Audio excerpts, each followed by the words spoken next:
sampaikan beberapa hal yang cukup krusial. Yang pertama adalah kemarin beredar ya sebuah tangkapan layar dari salah seorang lawyer yang intinya kalau dirasakan itu agak melakukan intimidasi. Sekali lagi, intimidasi kepada salah satu pemimpin redaksi dan juga teman anggota dari produser acara tersebut, yang dikatakan ketika hari Selasa malam itu saudara doktor respon hasiolan sianipar ya, dia kan pengennya disebut begitu ya gitu, katanya agak marah tersinggung kalau disebut si Omon ya, apalagi disebut zombie ya.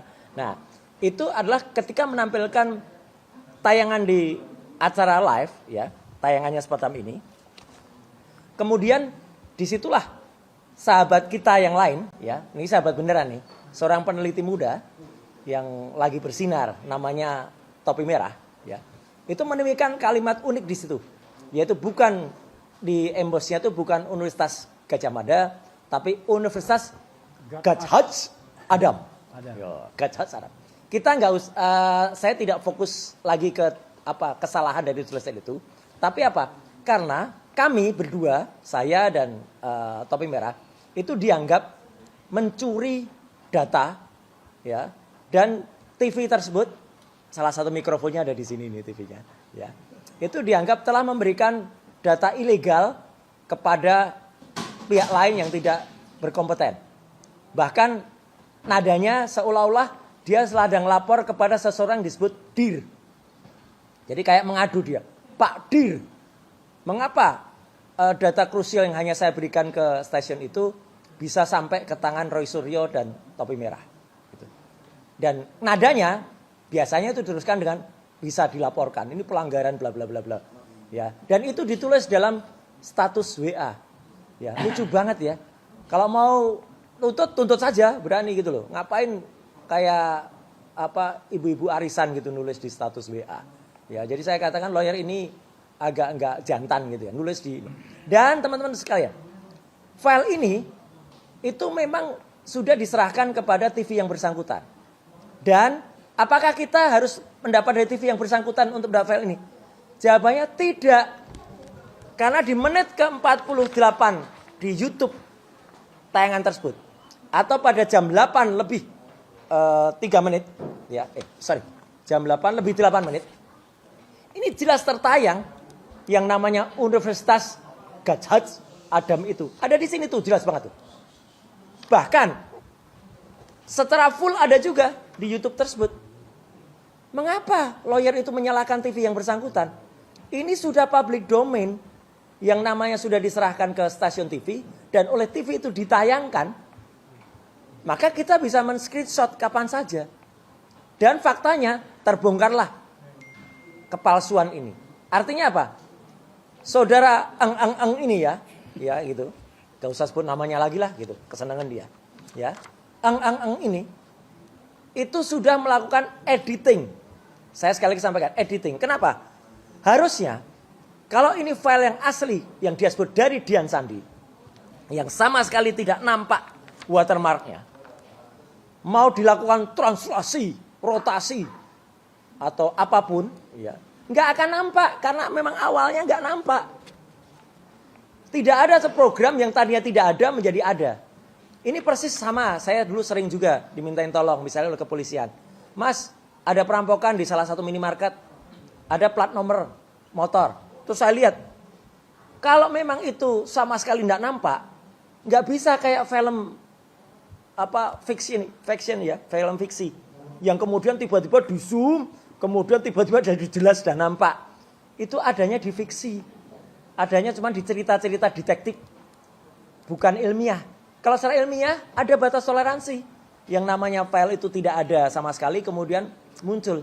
Mau pakai program apapun nggak mungkin kecuali diedit, ditambahkan ulang.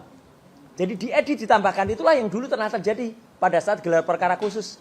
Yang tadinya bukti itu nggak ada sama sekali watermark, tiba-tiba ditampakkan watermark dan emboss.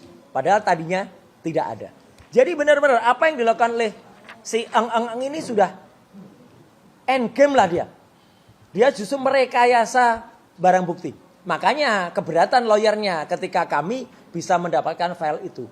Dan jelas seperti tadi berulang kali dikatakan oleh Mas Refli, ya, Dr. Refli dan juga teman-teman semua, itu yang dia langgar pasal 32 Undang-Undang ITE dan utamanya pasal 35. Membuat sesuatu yang palsu tadi ini menjadi seolah-olah autentik.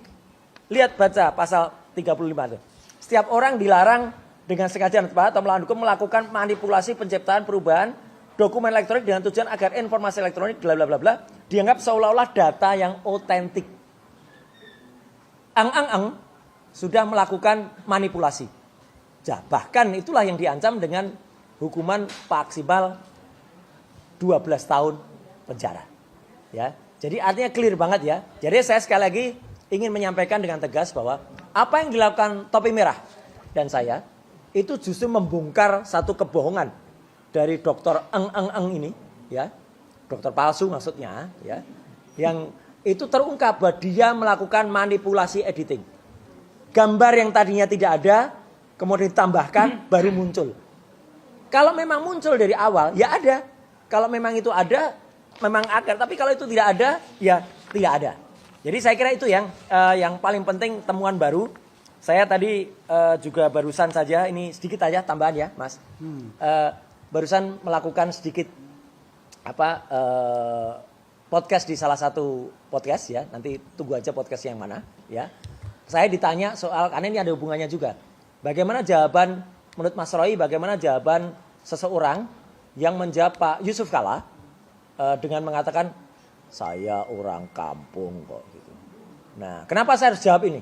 Ya, karena menggunakan diksi orang kampung itu artinya kampung atau kampungan. Ya, itu ada bedanya. Kalau yang namanya kampungan tuh yang ada di bawah ini loh. Nah, dan dia sok menjadi raja. Ya, pernah mau pinjem. Tadi saya sebutkan di podcast itu. Pernah mau pinjem baju dari raja beneran. Untungnya nggak dikasih. Dan kemudian dia pinjem baju, untungnya salah bajunya. Ya, jadi dia pakai baju Raja Bengis, namanya Amangkurat. Kampungan apa?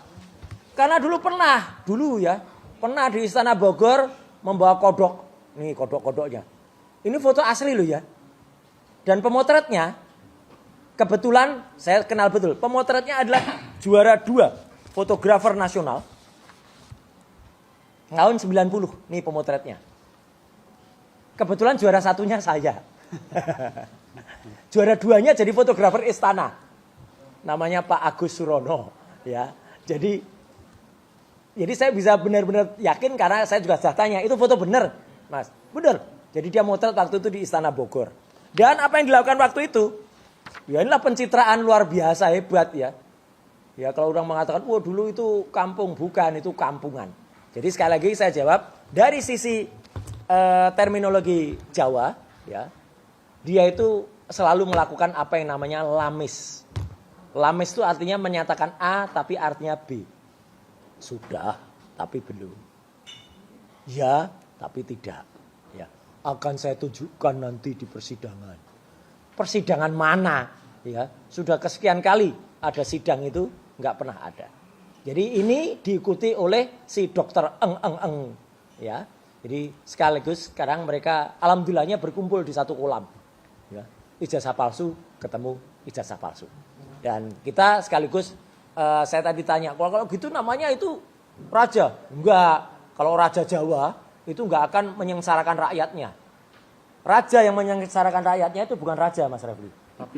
Tapi raja Jawa palsu. Kaos ini pernah saya pakai di sidang CLS di Solo. Ya. Nah ini raja Jawa palsu membuat rakyat Indonesia jadi tengkorak. Dan ini sesuai dengan statement dari mantan Dubes Polandia. Kalau memang ijazahnya itu benar, memang kalau dia tetap jahat.